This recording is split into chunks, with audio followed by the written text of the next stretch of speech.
আসসালামু আলাইকুম রহমতুল্লাহি ওয়া বারাকাতুহু। আলহামদুলিল্লাহ ওয়াসসালাতু ওয়াসসালামু আলা রাসূলিল্লাহ ওয়া বা'দ। সুপ্রিয় দর্শক শ্রোতা ভাই বোন, আমাদের জীবনে এমন কিছু সময় আসে যখন দেয়ালে পিঠ থেকে যায়।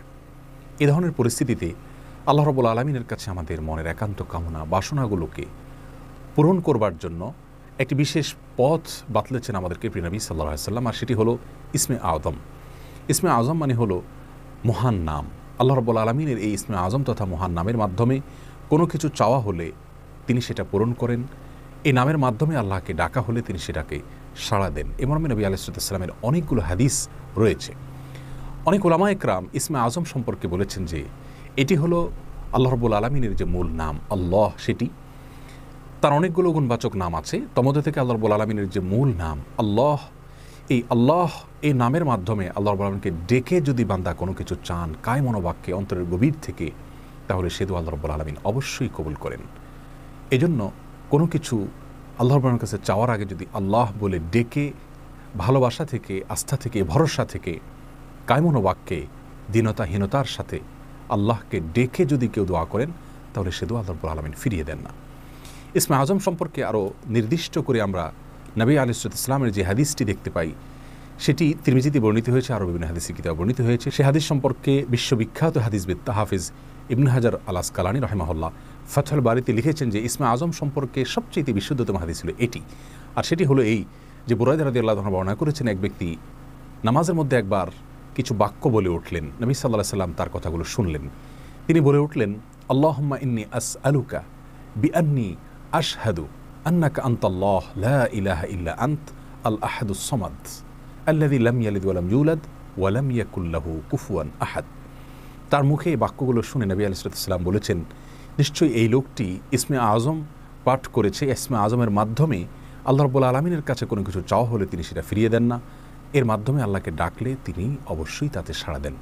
এই হাদিসের ভিত্তিতে অনেক মুহাদ্দিসিন ইকরাম বলেছেন এটি হলো সেই দোয়া যেটাকে ইসমে আযম বলা হয়, যার মাধ্যমে এটি পাঠ করার পর আল্লাহর কাছে কোনো কিছু পেশ করলে সেটাকে অবশ্যই আল্লাহ তাআলা পূরণ করেন। মনের যে কোনো ভালো আশা আল্লাহ তাআলা পূরণ করে থাকেন। দোয়াটি আবারও বলছি, আল্লাহুম্মা ইন্নী আসআলুকা বিআন্নী আশহাদু আন্নাকা আনতাল্লাহ লা ইলাহা ইল্লা আনত আল আহাদুস সামাদ আল্লাযী লাম ইয়ালিদ ওয়া লাম ইউলাদ ওয়া লাম ইয়াকুল লাহু কুফুয়ান আহাদ। যার অর্থ হলো, হে আল্লাহ, আমি আপনার কাছে প্রার্থনা করছি এই মর্মে যে, এই জন্য যে, এই ভিত্তিতে যে আমি সাক্ষ্য দেই আপনি আল্লাহ, আপনি ছাড়া সত্যিকারের কোনো মাবুদ নেই, আপনি কারো মুখাপেক্ষী নন, আপনি একক, এবং আপনি কাউকে জন্ম দেননি, আপনাকেও কেউ জন্ম দেয়নি, এবং আপনার সমকক্ষ আর কেউ হতে পারে না। এই বাক্যগুলো পাঠ করে আল্লাহ রাব্বুল আলামিনের কাছে কোনো চাওয়া পেশ করলে তিনি অবশ্যই সেটি পূরণ করেন। কেউ যদি অত্যন্ত সংক্ষেপে ইসমে আযমের মাধ্যমে দোয়া করতে চান, তাহলে তিনি আল্লাহ রাব্বুল আলামিনের প্রতি আন্তরিকতা, ভালোবাসা, শ্রদ্ধা, বিশ্বাস, ভক্তি এবং ভরসা রেখে আল্লাহকে ডেকে ডেকে মায়ার সাথে, মমতার সাথে, আল্লাহর অনুগ্রহগুলোর কথা স্মরণ করে আল্লাহকে ডেকে ডেকে তার মনের চাওয়াগুলো পূরণ করবেন। এটা হবে ইসমে আযমের সবচাইতে ছোট ভার্সন। আর যদি কারোর হাতে সময় থাকে, তাহলে তিনি জীবনের কঠিন মুহূর্তগুলোতে বিশেষ করে এই ইসমে আযম পাঠ করে আল্লাহর রাব্বুল কাছে দোয়া করব, সেটা অবশ্যই আল্লাহ তাআলা কবুল করবেন যদি দোয়ার মৌলিক শর্তগুলো আমরা পূরণ করে থাকি।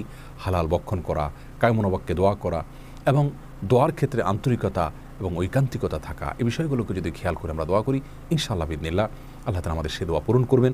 কোনো কারণে সে দোয়া যদি পূরণ হতে আমরা না দেখি, তাহলে সন্দেহাতীতভাবে আমাদের বিশ্বাস রাখতে হবে এটা পূরণ এই মুহূর্তে না হওয়ার মাঝে আমাদের জন্য কল্যাণ নিহিত আছে। আল্লাহ তাআলা এর বিনিময়ে আমাদেরকে আখিরাতে দিবেন।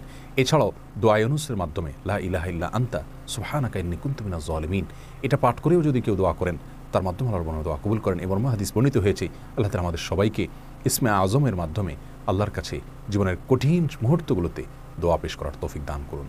আসসালামু আলাইকুম ওয়া রাহমাতুল্লাহি ওয়া বারাকাতুহু।